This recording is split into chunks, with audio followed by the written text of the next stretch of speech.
Hi friends, இன்றைக்கி நம்ம பார்க்க போகிறது வெஜிடபிள் பிரியாணி. வெஜிடபிள் பிரியாணி எல்லாரும் ஒவ்வொரு ஸ்டைலில் பண்ணுவாங்க. நானும் இங்கே ஒரு முறையில் செஞ்சுருக்கேன். நீங்கள் கண்டிப்பாக இதை வீட்டில் ட்ரை பண்ணி பாருங்கள். ஏன்னா சிக்கன் பிரியாணி எந்த அளவுக்கு சுவையாக இருக்குமோ அதுக்கு ஈக்குவலாக இந்த வெஜிடபிள் பிரியாணியும் இருக்கும். பிரியாணி செய்யும்பொழுது நிறைய பேர் கலர்ஸ் ஆட் பண்ணுறீங்க. அந்த மாதிரி கலர்ஸ் ஆட் பண்ணுறதுக்கு பீட்ரூட் ஜூஸ் இல்லைன்னா பீட்ரூட்டை நல்லா துருவி வெயிலில் காய வச்சு அதை பொடி பண்ணி சலிச்சு வச்சுக்கோங்க. அது கூட ஒரு பிஞ்ச் டர்மரிக் பவுடர், மஞ்சள் தூள் சேர்த்து அதை இந்த கலருக்கு பதிலாக கடைசியில் தூவி விட்டிங்கன்னா கலர் போடும்போது உங்களுக்கு என்ன கலர் கிடைக்குதோ அதுக்கு ஈக்குவலான கலர் இதுலேயும் கிடைக்கும். கடையில் வாங்குகிற கலர்ஸை யூஸ் பண்ணாதீங்க. இப்போது பிரியாணி எப்படி செய்கிறது அப்படிங்கிறத நம்ம பார்க்கலாம்.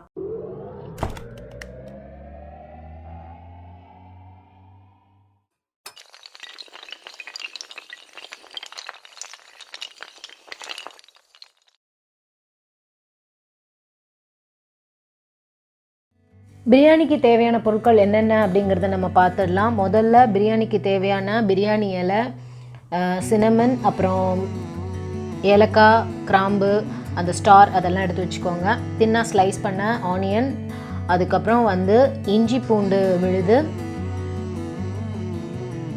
நல்ல பேஸ்ட்டாக அரைச்சி வச்சுக்கோங்க. அதுக்கப்புறம் தக்காளி பேஸ்ட்டு, இது ஒரு 4 பேருக்கு செய்கிற மாதிரி அளவில் உள்ளது. 2 தக்காளி அரைச்சிருக்கேன். அதுக்கப்புறம் கொத்தமல்லியும் பச்சை மிளகாயும் அரைச்ச பேஸ்ட்டு நிறைய, ஒரு கட்டு கொத்தமல்லி இந்த மாதிரி அரைச்சி வச்சுக்கோங்க.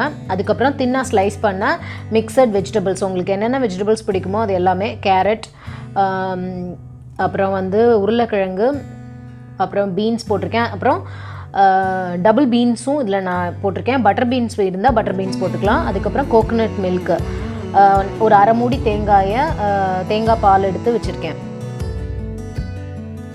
அதுக்கப்புறம் ஊற வச்ச பாஸ்மதி ரைஸு, இதை நம்ம சீரக சம்பாலையும் பண்ணலாம்.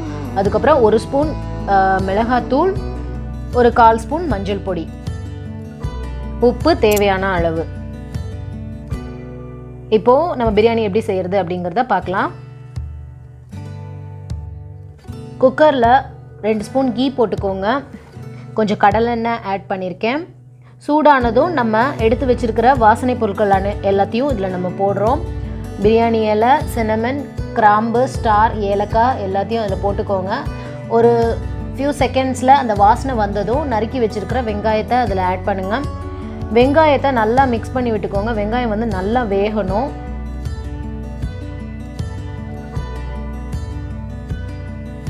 இப்போ வெங்காயம் நல்லா வெந்துட்டுருக்கு. நல்லா கோல்டன் ப்ரௌன் ஆற வரைக்கும் வெங்காயம் நல்லா வேகணும். ஆனால் அப்பப்போ மிக்ஸ் பண்ணி விட்டுக்கோங்க, அடி பிடிச்சிடக்கூடாது. அடுப்பை எப்போவும் சிம்மில் வச்சு யூஸ் பண்ணுங்கள். இப்போது வெங்காயம் நல்லா வெந்துடுச்சு. இது கூட இஞ்சி பூண்டு விழுது ஆட் பண்ணிட்டோம். இப்போ இஞ்சி பூண்டு விழுதை நல்லா கலந்து விட்டுட்டு அது எண்ணெய் பிரிஞ்சு வர வரைக்கும் வச்சுருக்கணும். ஒரு 3 to 4 மினிட்ஸ். இப்போது இஞ்சி பூண்டு பேஸ்ட்லேருந்து நல்லா எண்ணெய் பிரிஞ்சு வந்திருக்கு. இப்போ நம்ம அதில் நம்ம அரைச்சி வச்சுருக்கிற 2 தக்காளி விழுதை அதில் ஆட் பண்ணியிருக்கோம். இது 4 பேருக்கு உள்ள அளவு. அதுக்கு நான் 2 தக்காளி போட்டிருக்கேன் மீடியம் சைஸில். இதை நல்லா மிக்ஸ் பண்ணி விட்டுட்டு ஒரு ஃபியூ மினிட்ஸ்க்கு அப்புறமா அரைச்சி வச்சுருக்கிற கொத்தமல்லி, பச்சை மிளகா பேஸ்ட்டை அதில் சேர்த்துருக்கோம். நல்லா மிக்ஸ் பண்ணி விட்டுக்கோங்க.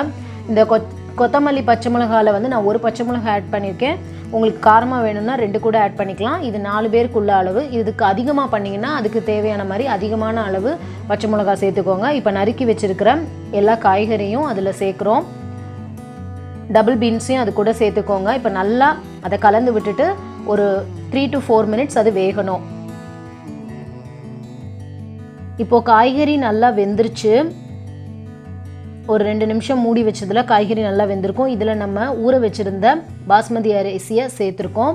அரிசி உடையாமல் அந்த காய்கறி கூட அதை நல்லா கலந்துக்கோங்க. ஒரு ஃபியூ செகண்ட்ஸ் அதுலேயே இருந்ததுன்னா அந்த ஃப்ளேவர் அந்த அரிசிலையும் சேரும். இப்போது நம்ம எடுத்து வச்சுருக்கிற தேங்காய் பாலை அதில் சேர்க்க போகிறோம். பொதுவாக 1 டம்ளர் ரைஸ்க்கு 1.25 தண்ணி சேர்க்கணும். இப்போ நான் 1 டம்ளர் அளவுக்கு தேங்காய் பால் சேர்த்துருக்கேன்ல, இப்போ ஒரு 3/4 டம்ளர் அளவுக்கு தண்ணி சேர்த்துருப்பேன். ஸோ இது கூட ஒரு ஸ்பூன் வந்து காரப்பொடி, நல்லா காரமாக வேணும்னா நீங்கள் கூட சேர்த்துக்கலாம். இதுவே காரமாக தான் இருக்கும். ஒரு 1/4 ஸ்பூன் மஞ்சள் தூள், தேவையான அளவு உப்பு. இப்போ நல்லா மிக்ஸ் பண்ணி விட்டுட்டு ஒரு அரை லெமனை அதில் புழிஞ்சு விட்டுருங்க. இப்போ வந்து நம்ம லிட்டை வச்சு மூடி வச்சுட்டு வெயிட் போட்டு ஹை ஃப்ளேமில் வச்சுருக்கணும்.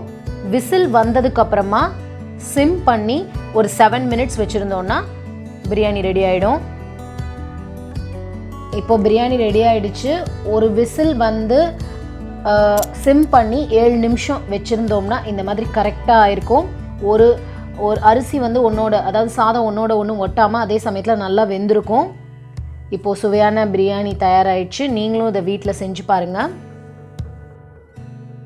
பிரியாணியை இறக்குனதுக்கப்புறமா இந்த மாதிரி ஒரு 2 ஸ்பூன் நெய் சேர்த்துக்கோங்க. சுவையான பிரியாணி ரெடி ஆகிடுச்சு. வெஜிடபிள் சாப்பிடாத குழந்தைங்க கூட இந்த பிரியாணியை நீங்கள் செஞ்சு கொடுங்க, கண்டிப்பாக சாப்பிடுவாங்க. ஆரோக்கியமான முறையில் செஞ்ச பிரியாணி நீங்களும் கண்டிப்பாக ட்ரை பண்ணி பாருங்கள் உங்கள் வீட்டில். இந்த வீடியோ உங்களுக்கு பிடிச்சிருந்ததுன்னா லைக் பண்ணுங்கள், உங்கள் ஃப்ரெண்ட்ஸ்க்கெலாம் ஷேர் பண்ணுங்கள். நம்ம சேனலை இன்னும் சப்ஸ்கிரைப் பண்ணலைன்னா கண்டிப்பாக சப்ஸ்கிரைப் பண்ணுங்கள். தேங்க்யூ.